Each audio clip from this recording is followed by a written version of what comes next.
Bihar school examination board থেকে অবশেষে Bihar এস্টেটের notification চলে এলো। কারা কারা আবেদন করতে পারবে, যোগ্যতা কি কি লাগছে এবং বয়স কত প্রয়োজন, এই সমস্ত কিছু এই ভিডিওতে আলোচনা করব। তার আগে একটা বিষয় তোমাদেরকে জানিয়ে রাখি, যদি এস্টেট তুমি কোয়ালিফাই না করতে পারো তাহলে তুমি যে বিপিএসসি টিআরই 4.0 সেই পরীক্ষা কিন্তু দিতে পারবে না। পিজিটি এবং টিজিটির বিপিএসসির টিআরই 4.0 এর পরীক্ষা দিতে পারবে না। তাই এই এস্টেটের অর্থাৎ বিহার এস্টেট পরীক্ষা তোমাকে পাশ করতে হবে।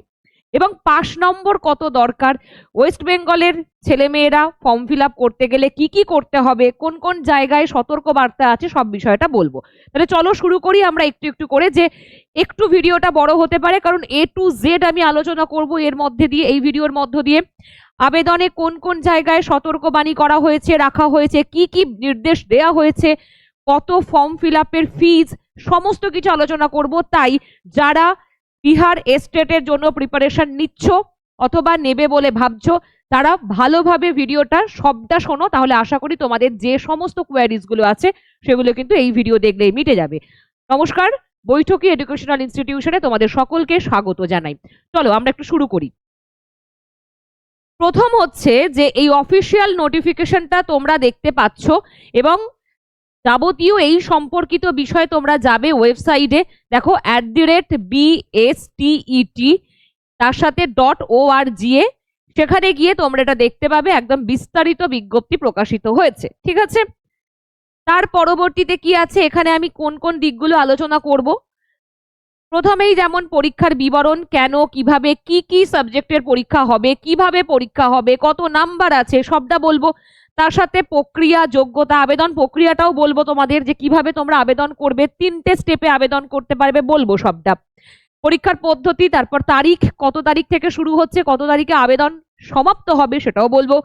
এবং এখানে কি বিষয়টি, বিহারে মাধ্যমিক ও উচ্চ মাধ্যমিক স্তরে শিক্ষকতার যোগ্যতা নির্ধারণের জন্য সেকেন্ডারি টিচার এলিজিবিলিটি টেস্ট অর্থাৎ এস্টেট 2026 আয়োজন করা হবে। ঠিক আছে, তার মানে 9, 10, 11, 12 এর শিক্ষক নিয়োগের জন্য এই এস্টেট পরীক্ষা নেওয়া হয়, যেটা আমি বলছিলাম তোমাদের। এরপরে আসলে পেপার 1 হচ্ছে যারা 9, 10 এর জন্য অ্যাপ্লাই করবেন, মানে 9, 10 এর জন্য যারা টিচার নিয়োগ হবেন, তার জন্য যারা প্রিপারেশন নেবে তাদের জন্য টিজিটি, সেই টিজিটি লেভেলের জন্য পেপার 1 অর্থাৎ মাধ্যমিক স্তরের শিক্ষকতার জন্য 9, 10, এবং পেপার 2 হচ্ছে উচ্চ মাধ্যমিক স্তরের শিক্ষকতার জন্য, সেটা হচ্ছে পিজিটি। ঠিক আছে, এই দুটো গেল আমাদের। পরীক্ষাটি কম্পিউটার বেসড হবে, পরীক্ষাটি কম্পিউটার বেসড মানে সিবিটি তে হবে, তোমাদের কম্পিউটার বেসড টেস্ট পদ্ধতিতে হবে। এমসিকিউ প্রশ্ন থাকবে, প্রতিটি প্রশ্নের মান কিন্তু 1 নম্বর করে থাকবে, মানে প্রত্যেকটি প্রশ্ন 1 নাম্বার করে থাকবে এবং কোনো রকম নেগেটিভ মার্কিং কিন্তু তোমাদের থাকবে না। তাই প্রত্যেকটা প্রশ্নের উত্তর তোমরা দিয়ে আসতে পারো। এরপরে কি আছে, পরীক্ষার কাঠামো কেমন দেখো, প্রতিটি পেপার মোট 150 নম্বরের। ঠিক আছে, 150 নম্বর করে তোমার কিন্তু পরীক্ষা হবে এবং সেখানে নির্দিষ্ট বিষয়ভিত্তিক প্রশ্ন থাকে 100টা আমরা জানি, এবং টিচিং রিলেটেড বা অন্যান্য বিষয় সম্পর্কিত আমাদের 50টা প্রশ্ন মিলিয়ে মোট আমার 150 নম্বরের পরীক্ষা। 100 প্রত্যেকটি পরীক্ষার জন্য 1 নম্বরের, এবং এমসিকিউ বা হিসেবে তোমাদের পরীক্ষা হবে, কম্পিউটার বেসড টেস্ট হবে সিবিটি। পরীক্ষার সময় তোমাদের 150 মিনিট, মানে 2 ঘন্টা 30 মিনিট তোমরা সময় পাবে। ঠিক আছে, 2 ঘন্টা 30 মিনিট তোমরা সময় পাচ্ছ, এটা খেয়াল রাখবে। তারপরে কি কি আছে, আমাদের পেপার 1 অর্থাৎ মাধ্যমিক স্তরের বিষয়গুলির মধ্যে যেই যেই তোমাদের সাবজেক্ট গুলো রয়েছে একবার দেখো। হিন্দি আছে, উর্দু আছে, বাংলা আছে, মৈথিলি আছে, সংস্কৃত আছে, আরবি, ফার্সি, ভোজপুরি, ইংলিশ, তারপর গণিত, বিজ্ঞান, সামাজিক বিজ্ঞান, শারীরিক শিক্ষা, তারপর সঙ্গীত, ললিত কলা, গৃহবিজ্ঞান, সমস্ত কিছু আছে, এগুলো কোড দেখতে পাচ্ছ। এবং শিক্ষাগত যোগ্যতা অর্থাৎ তোমরা এই যে দেখলে পেপার 1 মাধ্যমিক স্তরের বিষয়গুলি এইগুলি, এবং এই যে তোমরা পেপার 1-এ অ্যাপ্লাই করবে তার জন্য কি কি তোমাদের শিক্ষাগত যোগ্যতা লাগছে। ঠিক আছে, শিক্ষাগত যোগ্যতা কি কি লাগছে, সাধারণভাবে সংশ্লিষ্ট বিষয়ে নির্ধারিত শিক্ষাগত যোগ্যতা এবং NCTE স্বীকৃত প্রশিক্ষণ যোগ্যতা থাকতে হবে, যেমন তোমাদের বিএড তোমরা জানো, এবং ভাষা, গণিত, বিজ্ঞান, সামাজিক বিজ্ঞান ইত্যাদি বিষয়ের জন্য সংশ্লিষ্ট বিষয়ে গ্র্যাজুয়েশন, পোস্ট গ্র্যাজুয়েশন এবং বিএড বা সমতুল্য শিক্ষক প্রশিক্ষণ যোগ্যতার বিভিন্ন বিকল্প পদ্ধতিতে দেওয়া হয়ে থাকতে পারে। ঠিক আছে, তাহলে তোমাদের গ্র্যাজুয়েশন তো লাগছেই। গ্র্যাজুয়েশন অথবা তুমি পোস্ট গ্র্যাজুয়েট হলেও সমস্যা নেই, কিন্তু গ্র্যাজুয়েশন তো অবশ্যই লাগবে যারা মাধ্যমিক স্তরে শিক্ষকতার জন্য অ্যাপ্লাই করবে। সুতরাং পেপার 1 এর জন্য তোমায় গ্র্যাজুয়েট হতেই হচ্ছে, তার সাথে তোমার বিএড থাকতে হচ্ছে, এবং তার সাথে কি বিশেষ করে সামাজিক বিজ্ঞানের ক্ষেত্রে হিস্ট্রি, জিওগ্রাফি, ইকোনমিক্স ও পলিটিক্যাল সায়েন্সের মধ্যে নির্দিষ্ট সংমিশ্রণের কথা বলা হয়েছে। ওকে, তোমার এইগুলো থাকলে হবে, কিন্তু তার মধ্যে কি, যার মধ্যে অন্তত হিস্ট্রি বা জিওগ্রাফি এর অন্তত একটি বিষয় থাকতেই হবে। ঠিক আছে, ধরো এই 4টে বিষয় তোমার আছে গ্র্যাজুয়েশনে ধরে নিচ্ছি, সেক্ষেত্রে কিন্তু তোমার ইকোনমিক্স আর শুধুমাত্র কি ছিল ওটা, পলিটিক্যাল সায়েন্স, এই দুটোর সংমিশ্রণ হলে কিন্তু হবে না। এই দুটোর মধ্যে অন্ততপক্ষে হিস্ট্রি অথবা জিওগ্রাফি, তার সাথে জিওগ্রাফি ইকোনমিক্স থাকতে পারে, হিস্ট্রি তার সাথে পলিটিক্যাল সায়েন্স থাকতে পারে, জিওগ্রাফি তার সাথে পলিটিক্যাল সায়েন্স থাকতে পারে। এইভাবে যদি তোমাদের সংমিশ্রণ হয় তাহলে কিন্তু হবে, মানে অন্ততপক্ষে হিস্ট্রি বা জিওগ্রাফি যে কোনো একটা বিষয় কিন্তু থাকতে হচ্ছেই। ঠিক আছে, তাহলে কি এর মধ্যে অন্ততপক্ষে একটি বিষয় তোমাদের থাকতে হবে, হিস্ট্রি বা জিওগ্রাফি। বুঝতে পেরেছো? এবার পেপার 2 এ আসছি আমরা। পেপার 2 এখানে তোমার কিন্তু এলিজিবিলিটি ক্রাইটেরিয়া অবশ্যই তোমার পোস্ট গ্র্যাজুয়েট প্রয়োজন হয়, এবং তার সাথে কি এখানে কি বলা হয়েছে, উচ্চ মাধ্যমিক স্তর, মানে তোমরা বুঝতে পারছো 11 এবং 12 এর জন্য। তো এইখানে মোট 25টি সাধারণ বিষয়গুচ্ছের কথা বলা হয়েছে, যেমন দেখতে পাচ্ছ তোমরা হিন্দি, উর্দু, ইংরেজি, সংস্কৃত, বাংলা, মৈথিলি, তারপর মাগধী, তারপর হচ্ছে আরবি, ফার্সি, ভোজপুরি, পালি, প্রাকৃত, গণিত। ঠিক আছে, এবং এরই সাথে দেখো ভৌতবিজ্ঞান, রসায়ন, জীবনবিজ্ঞান, ইতিহাস, ভূগোল, রাষ্ট্রবিজ্ঞান, সামাজিক বিজ্ঞান, অর্থশাস্ত্র, দর্শনশাস্ত্র, মনোবিজ্ঞান, গৃহবিজ্ঞান এবং উদ্ভিদ কৃষি সংক্রান্ত বিষয়গুলো বলা হয়েছে। এবং এছাড়াও আলাদা বিষয় কি কি আছে, যেমন আমরা জানি 11-12 এর ক্ষেত্রে কমার্স, কম্পিউটার সায়েন্স, তারপর হচ্ছে কি এগ্রিকালচার, মিউজিক, এগুলো কিন্তু তোমরা পাচ্ছ সাবজেক্ট। ঠিক আছে, এরপরে কি গুরুত্বপূর্ণ যে জায়গাটি দেখো, পেপার 2 মানে তোমরা হচ্ছে উচ্চ মাধ্যমিক স্তরের যে পেপার 2 মানে 11-12 এর জন্য যে স্টেটটা দেবে, যে পরীক্ষা তোমরা দিচ্ছ, যে পেপার 2 এর ক্ষেত্রে সাধারণত সংশ্লিষ্ট বিষয়ে পোস্ট গ্র্যাজুয়েশন এবং নির্দিষ্ট শতাংশ নম্বর এবং এনসিটি স্বীকৃত শিক্ষক প্রশিক্ষণ যোগ্যতা চাওয়া হয়েছে। অর্থাৎ কি, পোস্ট গ্র্যাজুয়েট এবং তার সাথে তোমার বিএড, এটা তোমার থাকতে হবে। ঠিক আছে, কারা আবেদন করতে পারবে, দেখো কি বলা হচ্ছে, আবেদনকারীকে ভারতীয় নাগরিক হতে হবে অবশ্যই, Bihar state school teacher recruitment rules 2023 অনুযায়ী নির্ধারিত শিক্ষাগত ও প্রশিক্ষণগত যোগ্যতা থাকতে হবে, সংশ্লিষ্ট পেপার ও সাবজেক্টের নির্দিষ্ট যোগ্যতা পূরণ করতে হবে। স্বাভাবিক, যার যার যা এখানে রিকোয়ারমেন্ট আছে, যা কিছু চাওয়া হয়েছে সেগুলো কিন্তু সমস্ত কিছু পূরণ হতে হবে। বিহারের কি বলেছে, রিজার্ভ ক্যাটাগরি প্রার্থীদের জন্য বিহারের মূল বাসিন্দা প্রার্থীরা শিক্ষাগত ও প্রশিক্ষণগত যোগ্যতা ন্যূনতম নম্বরে 5% ছাড় পাবে। এটা কিন্তু বিহারের জন্যই, বিহারের বাসিন্দা হতে হবে, তার জন্য ওয়েস্ট বেঙ্গলের বা অন্য কোনো স্টেটের কেউ কিন্তু কিছু পাবে না ছাড়, শুধুমাত্র বিহারের যারা বাসিন্দা তারাই পাবে বা ছাত্রছাত্রী।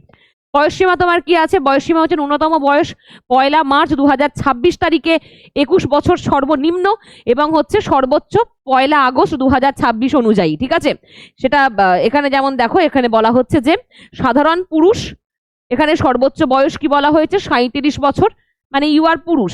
আচ্ছা, মহিলাদের ক্ষেত্রে 40 বছর। ঠিক আছে, তারপর ব্যাকওয়ার্ড কাস্ট, তাদের ক্ষেত্রে পুরুষ মহিলার ক্ষেত্রে 40 বছর। তারপর হচ্ছে এক্সট্রিমলি ব্যাকওয়ার্ড ক্লাস, তাদের ক্ষেত্রে পুরুষ মহিলা হলেও 40 বছর। এসসি, তাদের এসসি দেখো পুরুষ মহিলা 42 এবং এসটি তারা কিন্তু 42। তবে এক্ষেত্রে একটা কথা বলে রাখি, যেহেতু অন্যান্য স্টেটের সবাই যারা অ্যাপ্লাই করবে তারা কিন্তু কোনো রকম ক্যাটাগরির সুবিধা পাবে না, শুধুমাত্র বিহারের বাসিন্দারাই পাবে। তোমরা কিন্তু যদি পশ্চিমবঙ্গ থেকে করো তোমরা কোনো কিছু সুবিধা পাবে না, তোমাদেরকে একদম জেনারেল বা ইউআর হিসেবে ট্রিট করা হবে সমস্ত দিক থেকে। ঠিক আছে, নাম্বার বলো, বয়স বলো, এভরিথিং। ওকে, এবার 5 নম্বর বা কোয়ালিফিকেশন মার্ক বা কোয়ালিফাইং আমার মার্কস কত লাগে। সাধারণের জন্য, ইউআরদের জন্য দেখো 50% নাম্বার লাগবে। ঠিক আছে, মানে তোমার 150-এ পরীক্ষা, তার 50% তোমার নাম্বার লাগবে। তারপর ব্যাকওয়ার্ড কাস্টের জন্য 45.5%, তারপর ইবিসির জন্য 42.5%, এসসি এসটির ক্ষেত্রে 40% এবং দিব্যাঙ্গ মানে হচ্ছে যারা ডিসেবিলিটির ক্ষেত্রে বলা হচ্ছে তাদের ক্ষেত্রে 40% এবং মহিলাদের ক্ষেত্রে 40%। এটা হলো আমাদের। এবং সেক্ষেত্রে এবার দেখো 150 নম্বরের পরীক্ষায় সাধারণ প্রার্থীর জন্য মূল কোয়ালিফাইং লেভেল মানে সেটা হচ্ছে 75 নম্বর। ঠিক আছে, 150-এর 50% মানে 75 নাম্বার হচ্ছে। তবে নর্মালাইজেশনের পরে প্রাপ্ত নর্মালাইজড স্কোর এর ভিত্তিতেই উত্তীর্ণ বা অনুত্তীর্ণ নির্ধারণ হবে। কারণ যেহেতু অনেকগুলো শিফটে পরীক্ষা হবে, সুতরাং একটা শিফটের প্রশ্ন যদি সহজ হয় তাহলে সে তো সেখানে নাম্বার সহজে উঠবে। সুতরাং সেক্ষেত্রে কি বিষয়টা হবে যে নির্ধারণ করে দেখা হবে নর্মালাইজড যে স্কোর সেটা কিন্তু সম্পূর্ণ প্রত্যেকটা শিফটের সাথে মিলিয়ে তারপরই সেটাকে নির্ধারণ করা হবে। ঠিক আছে, এবার কি বিহারের বাইরের প্রার্থীদের জন্য যেটা আমি বলছিলাম তোমাদের এক্ষুনি যে সংরক্ষণের সুবিধা শুধুমাত্র বিহারের স্থায়ী বাসিন্দাদের জন্য, তোমরা ওয়েস্ট বেঙ্গল থেকে করবে তোমরা কোনো রকম সুবিধা পাবে না। সবকিছু কিন্তু তোমাদের ইউআর হিসেবেই ট্রিট করা হবে, বয়স হোক নাম্বার হোক সমস্ত কিছু। তাহলে কি বিহারের বাইরে এসসি এসটি মানে যারা হচ্ছে ব্যাকওয়ার্ড কাস্ট বা এক্সট্রিমলি ব্যাকওয়ার্ড কাস্ট ইত্যাদি সংরক্ষণের সুবিধা পাবে না, তাদের জেনারেল ক্যাটাগরি হিসেবে গণনা করা হবে এবং জেনারেল ক্যাটাগরির পরীক্ষার ফিজই প্রযোজ্য হবে। যেটা জেনারেল ক্যাটাগরির ফিজ, সেই ফিজ দেখো জেনারেল ইডাব্লিউএস বিসি এবং ইবিসির একটি পেপার, যেটা হচ্ছে একটি পেপার যদি করো তার জন্য হচ্ছে 950 টাকা তোমাদের আবেদন মূল্য দিতে হচ্ছে। দুটি পেপার করলে সেখানে 1440 টাকা আবেদন মূল্য। ঠিক আছে, এসসি এসটি এবং দিব্যাঙ্গ যেটা হচ্ছে একটি পেপার করলে 760 টাকা, দুটি করলে 1140। ওকে, আবেদন করার সময় এটা খুব ইম্পর্টেন্ট জায়গা তোমাদের। অনলাইন আবেদন শুরু হচ্ছে 17ই আগস্ট মানে আজকে থেকে, সেটা হচ্ছে বিকেল থেকে শুরু হবে এবং আবেদনের শেষ তারিখ 31শে আগস্ট। সুতরাং সময় মোটামুটি আছে, কিন্তু তার মধ্যেই করে নেওয়ার চেষ্টা করবে। অর্থাৎ নির্দিষ্ট সময়ের মধ্যে অনলাইনে আবেদন এবং পরীক্ষার যে ফি জমা দিতে হবে তোমাদের। ঠিক আছে, কিভাবে আবেদন করবে দেখো, এটা তোমাদের আমি বলছিলাম যে কয়েকটি গুরুত্বপূর্ণ স্টেপ আছে। যেমন আবেদন করতে হবে নির্দিষ্ট এস্টেট রেজিস্ট্রেশন পোর্টালের মাধ্যমে, সেখানে যাবে সরাসরি তোমরা। ঠিক আছে, আমি চেষ্টা করব তোমাদের ডেসক্রিপশন বক্সে যে লিঙ্কটা দিয়ে দিতে, ওয়েবসাইটের লিঙ্কটা দিয়ে দেবো এবং সেখান থেকে গিয়েও তোমরা এটা করতে পারবে। সেখানে প্রক্রিয়ার 3টি ধাপ আছে। দেখো, রেজিস্ট্রেশন নিজের ব্যক্তিগত তথ্য দিয়ে রেজিস্ট্রেশন করতে হবে এবং ওটিপির মাধ্যমে রেজিস্ট্রেশন সম্পূর্ণ করতে হবে। এটা প্রত্যেকেই জানো কম বেশি, সব পরীক্ষার ক্ষেত্রে একই রকমের নিয়ম হয় ফর্ম ফিল আপের। এবং রেজিস্ট্রেশনের পরে ইউজার আইডি পাসওয়ার্ড দিয়ে লগ ইন করবে। ব্যক্তিগত তথ্য, শিক্ষাগত যোগ্যতা, প্রশিক্ষণগত যোগ্যতা, সাবজেক্ট ক্যাটাগরি, অন্যান্য প্রয়োজনীয় তথ্য কিন্তু তোমাদের ভরতে হচ্ছে। ঠিক আছে, নেক্সট কি আছে, থার্ড স্টেপ যেটা ফটো, সিগনেচার এবং ফিজ, ছবি ও স্বাক্ষর আপলোড করতে হবে অনলাইনে, পরীক্ষার ফি জমা দিতে হবে, তবে কিন্তু সম্পূর্ণ হবে। পরীক্ষার ফি যদি জমা না দাও অ্যাডমিট কার্ড পাবে না। সুতরাং এরপর কি আছে, ফটোর কিছু নিয়ম বলে দেওয়া হয়েছে, বেশ বড় বিজ্ঞপ্তি বেরিয়েছে, সেখানে সমস্ত কিছুই বলা হয়েছে। দেখো, ফটোগ্রাফের ক্ষেত্রে কি কি বিজ্ঞপ্তি নিয়ম বলেছে তোমাদের, স্ক্যান সাইজ কত হবে, 80 কেবি হতে হবে। ঠিক আছে, তার থেকে 80 থেকে 200 কেবির মধ্যে হতে হবে। ছবির মাপ প্রায় 3.5 সেন্টিমিটার ইন্টু 4.5 সেন্টিমিটারের মধ্যে রাখবে এবং ছবি পরিষ্কার হতে হবে, চোখ ও মুখ স্পষ্টভাবে যেন দেখা যায়। ব্যাকগ্রাউন্ড হালকা করবে, যেটা অফিসিয়াল ব্যাকগ্রাউন্ড হয় নীল সাদা রাখার চেষ্টা করবে, তবে নীল হলেও হালকা। টুপি মাথায় দিয়ে ছবি তুলবে না, বা যাদের মানে মাথায় কাপড় টাপড় কিছু থাকলে হবে না। কালো চশমা গ্রহণযোগ্য হবে না। চোখ মুখ যেন স্পষ্ট দেখা যায়। ঠিক আছে, কোন কোন ডকুমেন্টস লাগতে পারে দেখো, এখানে স্বাভাবিকভাবেই মাধ্যমিকের সার্টিফিকেট, মার্কশিট, জন্ম তারিখ প্রমাণের জন্য সার্টিফিকেটটাও লাগবে, কিন্তু মার্কশিটের সাথে সার্টিফিকেট। তারপর ইন্টারমিডিয়েট বা 12 পাস যেটা উচ্চ মাধ্যমিকের সার্টিফিকেট, মার্কশিট, গ্র্যাজুয়েশনের সার্টিফিকেট, মার্কশিট, পোস্ট গ্র্যাজুয়েটের সার্টিফিকেট, মার্কশিট, বিএড এর সার্টিফিকেট, মার্কশিট, এগুলো স্বাভাবিক লাগবে। এবং অন্যান্য শিক্ষাগত যোগ্যতার ক্ষেত্রে যারা এবার বিহারের যে বিষয়টি আছে, যারা বিহার থেকে করবে তাদের হচ্ছে রেসিডেন্সিয়াল বা ডোমিসিয়াল সার্টিফিকেট লাগবে। এবং এটা তোমাদের নয়, তো এসসি এসটি প্রার্থীর কাস্ট সার্টিফিকেট, এটা তাদের ক্ষেত্রে। তো নন ক্রিমি লেয়ার সার্টিফিকেট লাগবে, দিব্যাঙ্গ প্রার্থীর যেমন ডিসেবিলিটি সার্টিফিকেট লাগবে, এবং এক্স সার্ভিসম্যান হলে তাদের সার্টিফিকেট। কিন্তু এটা তোমাদের নয়, ওয়েস্ট বেঙ্গল থেকে যারা করছো তোমাদের জন্য এই কটা, এই এতখানি পর্যন্তই। ঠিক আছে, এগুলো বাকি যারা বিহার থেকে করবে তাদের লাগবে। তোমরা তো ইউআর হিসেবেই এখানে তোমাদেরকে ট্রিট করা হবে। আচ্ছা, এবার সার্টিফিকেট ভ্যালিড কতদিনের জন্য, সার্টিফিকেট তোমাদের লাইফ টাইম, জীবন ভোর লাইফ টাইম এই ভ্যালিডিটি তোমার থাকবে। তুমি যদি এইবারে পাশ করো, তুমি যদি এইবারে কোনোভাবে চাকরি নাও পাও, তুমি নেক্সট টাইমও কিন্তু বিপিএসসি যখন 5.0 হবে তখনও তুমি অ্যাপ্লাই করতে পারবে। ওকে। চলো এবার দেখি ইউজার আইডি ও পাসওয়ার্ড। প্রার্থীকে নিজের user ID, password, registered mobile number, email ID নিরাপদে রাখতে বলা হচ্ছে, কারোর সাথে শেয়ার না করলেই ভালো এই সমস্ত বিষয়গুলো। আর অবশ্যই এগুলো খুব কেয়ারফুলি ভালো করে যারা ফর্ম ফিল আপ করবে তারা খুব কেয়ারফুলি ভালো করে পাসওয়ার্ড, অ্যাপ্লিকেশন আইডি, তারপর এইগুলো পরপর একদম মনে রাখবে বা কোথাও নোট করে রাখবে। অনেক সময় তোমরা ভুলে যাও, সেক্ষেত্রে অ্যাডমিট কার্ড ডাউনলোড করতে গিয়ে গন্ডগোল হয়, তাই খেয়াল রাখবে, ঠিক আছে? এবার একাধিক ভুল আবেদন করলে সমস্যা কোথায় বলে দিয়েছে।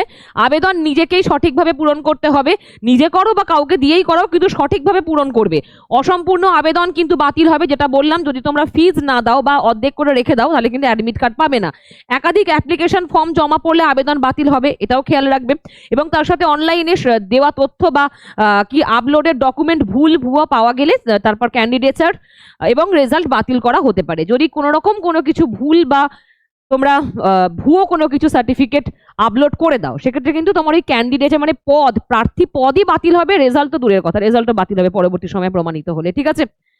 তো নেক্সট কি আছে, তারপর আমাদের ক্যাপিটাল লেটার নিয়ে একটা খুব গুরুত্বপূর্ণ বিষয় বলা হয়েছে, এটা খেয়াল রাখবে। ক্যাপিটাল লেটার নিয়ে গুরুত্বপূর্ণ নির্দেশ কি বলছে, অ্যাপ্লিকেশন ফর্ম ও সিগনেচারের ক্ষেত্রে ইংলিশ ক্যাপিটাল লেটার ব্যবহার না করার নির্দেশ দেওয়া হয়েছে, ঠিক আছে? তাহলে কি অ্যাপ্লিকেশন ফর্ম আর সিগনেচার, স্বাভাবিক সিগনেচার তোমাদের ক্যাপিটাল লেটারে হবে না, অ্যাপ্লিকেশন ফর্ম এবং সিগনেচারের ক্ষেত্রে ক্যাপিটাল লেটার কিন্তু ব্যবহার তোমরা করবে না, ঠিক আছে? না করার নির্দেশ দিয়ে দিয়েছে। আবেদনপত্রের হার্ড কপি অবশ্যই নিজের কাছে রাখবে। অনলাইন অ্যাপ্লিকেশন ফর্ম জমা দেওয়ার পরে তার একটা হার্ড কপি প্রিন্ট আউট করে নিজের কাছে রেখে দেবে, এটা অবশ্যই ভীষণ প্রয়োজন। যেটা আমি বলছিলাম, application form, password, application ID, এগুলো ভীষণভাবে গুরুত্বপূর্ণ, কারণ না হলে কিন্তু তোমরা যখন অ্যাডমিট কার্ড ডাউনলোড করবে অথবা যখন পরীক্ষা দিতে যাবে ফাইনালি, তখন কিন্তু এই প্রত্যেকটা জিনিস তোমাদের দরকার। এবং আসল সার্টিফিকেটের সঙ্গে সঙ্গে তোমাদের অ্যাপ্লিকেশন এই যে ফর্মটা প্রিন্ট আউট করে রাখছো এটাও নিয়ে যেতে হবে।